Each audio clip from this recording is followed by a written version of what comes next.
Madin Mazimba, I'm back again. So, if you're talking about true ambassadors of local hip hop, local rap, Asaph is definitely one of the best one, if not the biggest one. He's one artist whom you will gladly recommend to a non-Zimbo who wants a taste of what we have to offer on the local hip hop scene. He is just that good.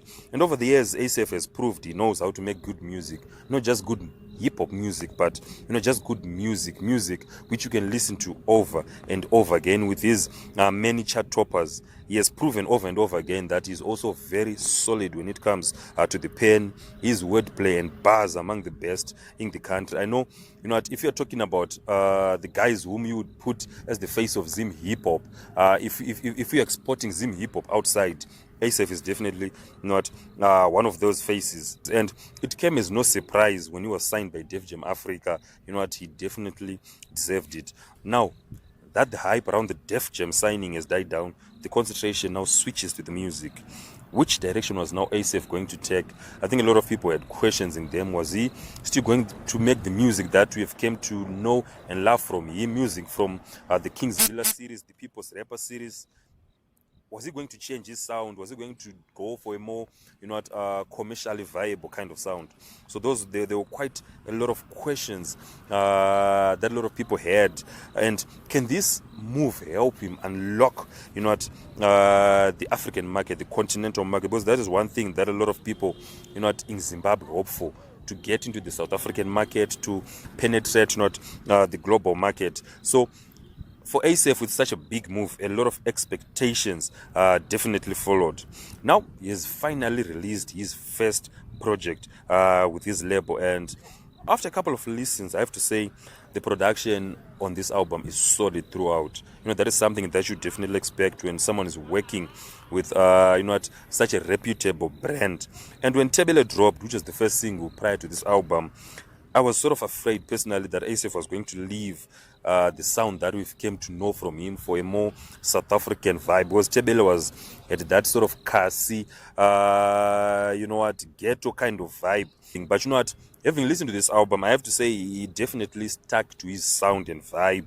You can easily feel the progression from, the People's Rapper, an EP which did very, very well for him. The core Asaph sound still remains at the center of his music. The instrumental arrangements, they're on point. My favorite being on Nothing to Lose. Well, I love all of the tracks, but I think on Nothing to Lose, it has that energy that I'm quite in love with. Now, this is quite an emotional project from Asaph. The big Mhofu is Asaph, sharing his hopes for the many young Zimbos and addressing the demons he has had to deal with and is still fighting with in his personal life. But as you listen to it, you can feel he was greatly affected by the death of Calvin. It took him some time to really find his motivation. This album, in a way, serves as a dedication to the late Cal from Asaph. The tracks move in progression. It starts from him, facing his challenges, sharing his hopes, his dreams, and not fighting his demons, all of the other things that he's had to tackle in his music. And then, when it sort of enters a climax on the track First Day, where you can feel that he has now found a new perception, he has now found new motivation, and is now geared to go. And that left me yearning for what's to come, because I know Asaph, when he's in a good mood, he'll be delivering hit and hit tracks. So this album is sort of like his own story, his own personal story, what he's had to face in the music industry, losing someone who he felt was going to play a big part, in changing the local, hip hop scene. To him coping with that, him coping with a lot of exposure, a lot of things that comes from him, being a popular figure. So, like I've said, this is definitely a personal project from Asaph, and he ends the EP with the track Tebele, which is sort of like he's signaling that the fighting is over. It's now it's now party time, and the vibe is now correct. And the vocal performance is solid throughout. He was in beast mode from the first bar, and he toned it down on Tebele, when he getting into the party mood. But on all of the other tracks, he was on beast mode. I was enjoying. This is the Asaph that I definitely love. And the artist he chose for collaborations, they delivered.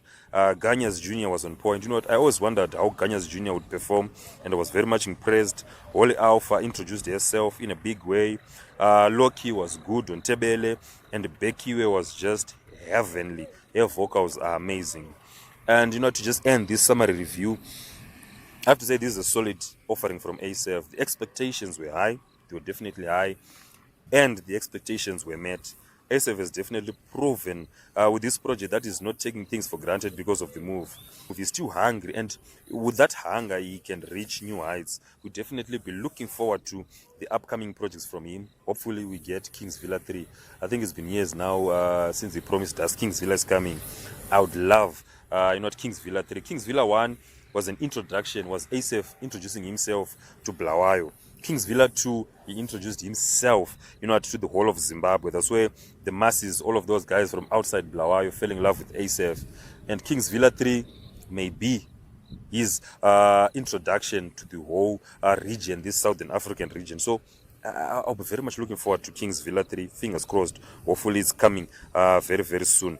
Now, this is a good project for all those who have never listened to Asaph, who wants to know the state of local hip-hop. This is a good project. They can, for them to start, it's easy to listen to, easy to comprehend, easy to follow. The vibe is just correct with this album. And I definitely recommend it. It's definitely among the best hip-hop rap projects from Zim in this whole year of 2022. And my overall rating, I give it an 8 out of 10. So I know many of you have also managed to listen to this project. Go in the comment section. Tell me what you think about this project. What's your favorite track? For me, at the moment, is Nothing to Lose. But I also love First Day, Mutukudzi Flow. I don't know. What's your favorite track? What's your favorite bar? And after that, just come back, like the video, subscribe to the channel. See you again next time.